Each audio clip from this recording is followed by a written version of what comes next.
U.S. President Donald Trump met with Chinese Vice Premier Liu He on Friday, following the ongoing trade talks in Washington this week.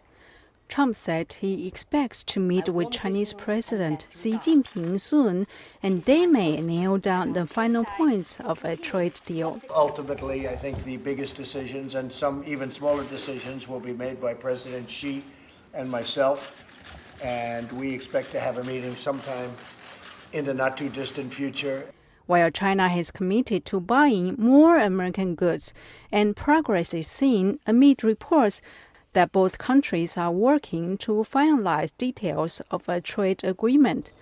Experts say they would only likely provide temporary relief from trade tensions if major structural issues are not resolved. One of the core issues is subsidy by Beijing government to help Chinese companies.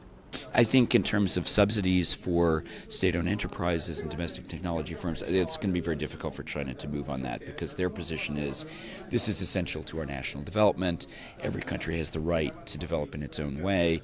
And these are not export subsidies, which are prohibited under the WTO. Others point to the reluctance from the top leader to lose control, while there are voices for reform inside China.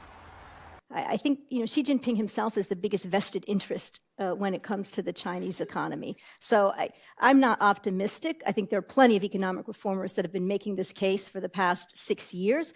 They had a big brouhaha in the fall, those economic reformers, the big conference where they're saying, our economy is sinking. We have to push forward with structural reform. One of the thorny issues between Washington and Beijing is a case involving Chinese telecommunications company Huawei, which is facing several U.S. charges, including technology theft.